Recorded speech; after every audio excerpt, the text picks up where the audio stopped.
নমস্কার বন্ধুরা, সবাইকে স্বাগত আমার নতুন একটি ভিডিওতে। তোমাদের আমি ক্লাস 12-এ যে রাজা কৃষক এবং শহর, অর্থাৎ তোমাদের হিস্ট্রি বইয়ে যে রাজা কৃষক শহর দ্বিতীয় অধ্যায়, এই অধ্যায়তে তোমাদের আমি কোয়েশ্চেন দেবো তোমাদের আইএফএলই পরীক্ষার জন্য কী কী পড়তে হবে। যদি চ্যানেল নতুন হয়ে থাকে চ্যানেলটাকে অবশ্যই সাবস্ক্রাইব করে দেওয়ার, বন্ধু বান্ধবের সাথে অবশ্যই চ্যানেলটাকে শেয়ার করে দিও, ঠিক আছে? কারণ খুব সহজেই আমরা 2K সাবস্ক্রাইবার পূরণ করতে পারবো এই আইএফএলই পরীক্ষার আগে। সেলুকাস চন্দ্রগুপ্তের দরবারে কোন দূতকে পাঠিয়েছিলেন? এটা হচ্ছে মেগাস্তিনিস। তারপর হচ্ছে ভারতের ইতিহাসে কে চন্দ্রাশোক নামে পরিচিত? অশোক। অশোকের শিলালিপি লিখিত হয়েছিল প্রাকৃত ভাষায়। অমিত্রাঘাত উপাধি ধারণ করেছিল বিন্দুসার। চন্দ্রগুপ্ত মৌর্য সিংহাসনের বছর খ্রিস্টপূর্ব 321 অব্দে। পাটলিপুত্র বর্তমান নাম কি? পাটনা। মৌর্য বংশ শেষ শাসক ছিলেন বৃহদত্ত। এলাহাবাদ প্রশস্তি রচনা করেন হরিসেন। কোন বংশকে উচ্ছেদ করে মৌর্য বংশ প্রতিষ্ঠাতা হয়েছিল? নন্দ বংশ।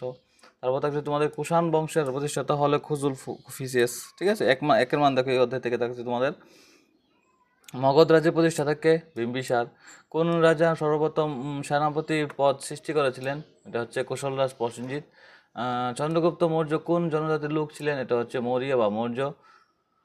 মৌর্য সাম্রাজ্য প্রতিষ্ঠা করার ক্ষেত্রে চন্দ্রগুপ্তকে কে সাহায্য করেছিল? চাণক্য, ঠিক আছে? চাণক্য তথা কৌটিল্যের অপর নাম কি? বিষ্ণুগুপ্ত। অর্থশাস্ত্র গ্রন্থটি রচয়িতা করেন চাণক্য, ঠিক আছে? অর্থশাস্ত্র গ্রন্থে কোন বিষয়ে তথ্য জানা যায়? অর্থশাস্ত্র সম্বন্ধে মৌর্য সাম্রাজ্যের বা মৌর্য যুগের আর্থসামাজিক পরিস্থিতি সম্পর্কে বহু তথ্য জানা যায়। একজন ইঙ্গো গ্রিক রাজার নাম হচ্ছে মিনান্দার। কনিষ্ক কে ছিলেন সর্বশ্রেষ্ঠ? কুষাণ রাজা, ঠিক আছে? সেলুকাস কোন দেশের লোক ছিলেন? গ্রিসের।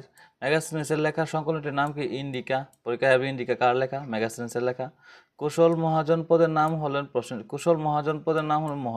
প্রসেনজিৎ। তারপরে থাকছে চন্দ্রগুপ্তের মাতার নাম হচ্ছে মুরা। মৌর্য বংশ প্রতিষ্ঠাতা ছিলেন চন্দ্রগুপ্ত মৌর্য। বিন্দুসার 23 বছর মগধে রাজত্ব করেন, 27 বছর রাজত্ব করেন, মনে রাখবে। নন্দবংশ শেষ রাজা হচ্ছে ধননন্দ। গণরাজ্য কাকে বলে? মহাজনপদগুলোকে গণরাজ্য বলা হয়। কয়টি মহাজনপদ রয়েছে? 16টি, তোমরা জানো। নামগুলি ভালোভাবে দেখে নিও। মহাজনপদগুলো বা মহানগরগুলোর নাম এখানে, ঠিক আছে? মহাজনপদগুলোর নাম এখানে রয়েছে 16টা নাম, তোমরা অবশ্যই দেখে নেবে, মনে রাখবে, পরীক্ষায় আসতে পারে। তারপর দেখো রাজস কাকে বলা হয়? এপিগ্রাফি কাকে বলা হয়? আলিগাছি কাকে বলা হয়? ধর্মসূত্র কাকে বলা হয়? অশ্বচরিত রচিতাকে? বানভট্ট। কোন রাজারা সর্বপ্রথম মুদ্রার প্রবর্তন করেন? কুষাণ রাজারা, ঠিক আছে? তারপর দেখো পিজি প্লাস শব্দের অর্থ কি? সবগুলি কোয়েশ্চেন যা যা ইম্পর্টেন্ট সব রয়েছে। দেড়মান দেখে তোমাদের পর্বে হীনজন মহাজন পদ্ধতিতে গুরুত্বপূর্ণ পার্থক্য আলোচনা করো। ষোড়শ মহাজন পদগুলির নাম কি? কনিষ্কের সমসাময়িক দুজন পণ্ডিতের নাম। গান্ধা শিল্প কাকে বলে? চন্দ্রগুপ্ত কাকে যুদ্ধে পরাজিত করেছেন? সেলুকাস কাকে চন্দ্রগুপ্ত রাজসভায় দূত হিসেবে পাঠিয়েছিলেন? কে ধর্ম মহাপ্রান্ত নামে পরিচিত নামে এক নতুন রাজ্য কর্মচারী নিয়োগ করেন? যাদের কাজ দুটি আলোচনা করো। মৌর্য সমাজের পতনের কারণ কি? দুটি কারণ কি? সব খুব ইম্পর্টেন্ট কোয়েশ্চেন। কলিঙ্গ যুদ্ধের ঐতিহাসিক গুরুত্ব আলোচনা করো।